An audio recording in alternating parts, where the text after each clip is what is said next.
hit.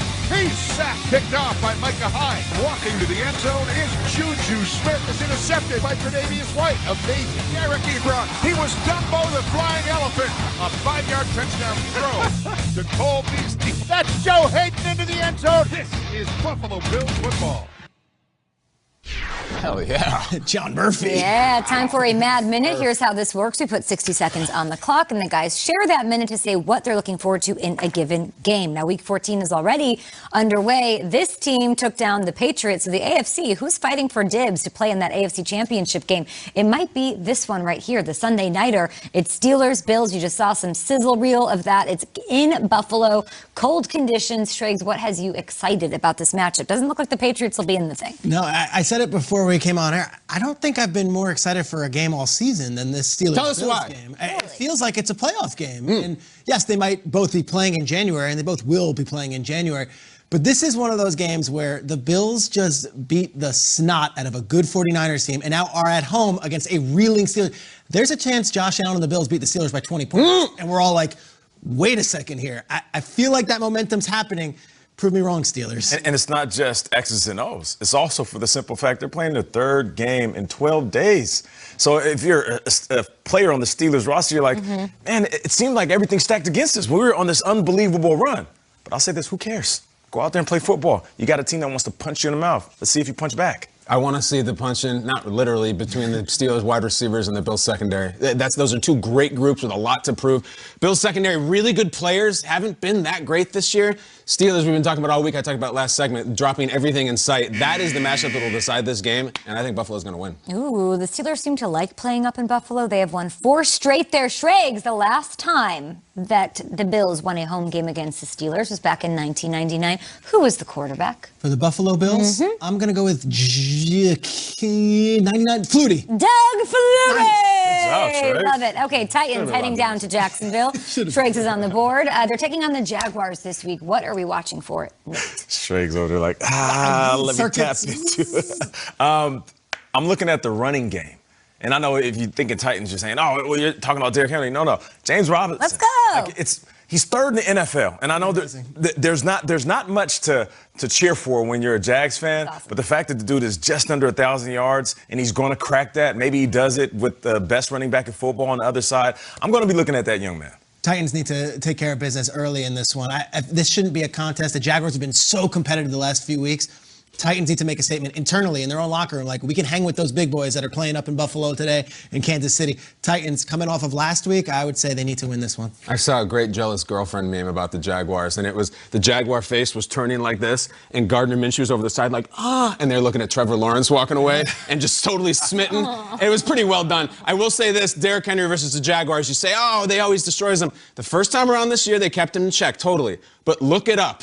Session 2 of Derrick Henry versus the Jaguars is the one where planets get moved, and I'm worried about the Jags D in this one. They got history. You're manifesting off to the races win. I can see you working. Weird or interesting sort of record to watch that you might not know in this one. Derrick Henry now has run for 100+ yards in 8 straight road games. Not easy to do. It's actually the second longest streak, guys, in NFL history. He needs 2 more to tie Barry Sanders' record of 10. Just a little fun fact for you.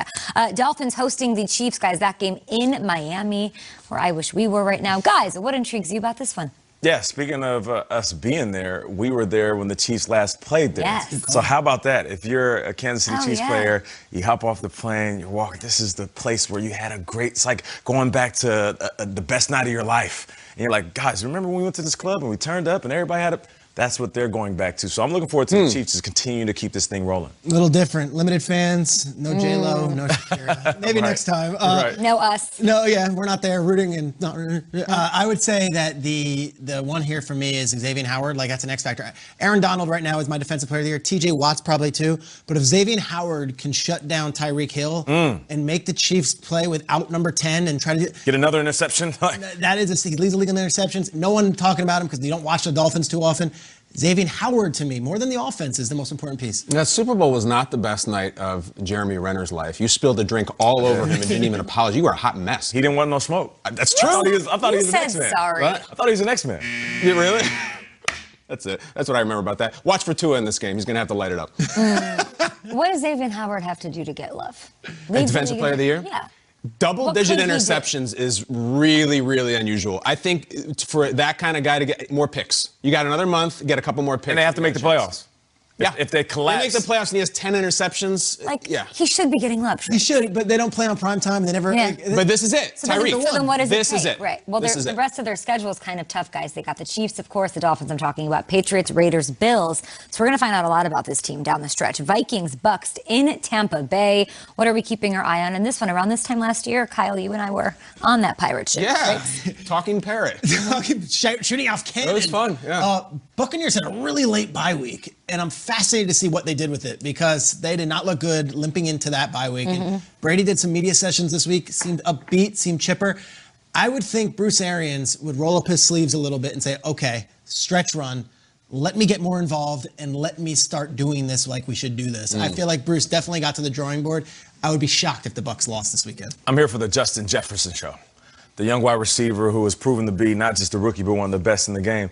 And I've always talked about playing against your idols. And I'm not saying he looks up to Mike Evans or Chris Godwin, but the simple fact that you have that guy and then you have Antonio Brown on the other sideline, it's like you're introducing yourself to the superstars you once watched.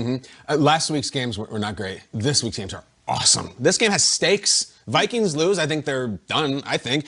If Tampa loses and the Cardinals win, the Bucs are on the outside looking in. Like, they're not in a playoff spot. And I'm with you, Peter. We've been hearing for 4 months, they just got to get this thing together. It's just going to take some time. Wait till December. I've said it myself. Let's see. You lose to Kirk Cousins this weekend, it ain't happening.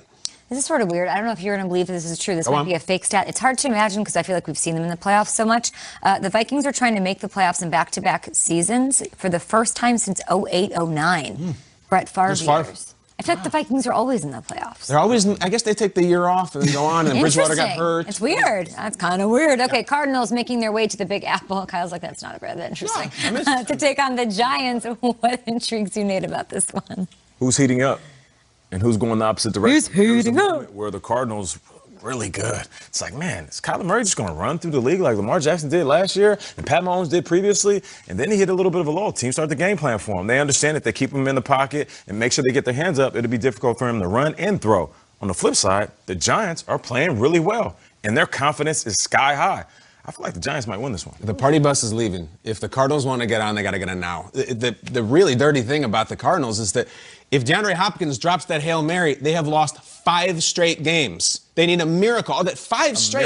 That's we're not even talking about you. I want to have them be part of this thing. They're fun. They're cool. They're young. Got to win this weekend. DeAndre is an interesting one. Didn't practice one day this week. Then they said there was an injury maybe, and now he's going to play, but we're not sure. That doesn't sound great. And I watched that game last week against the Rams. He didn't get the ball off and early. Jalen? And no, it was just upset on the sidelines. Like, you could see how everything's great when you're doing Hail Marys.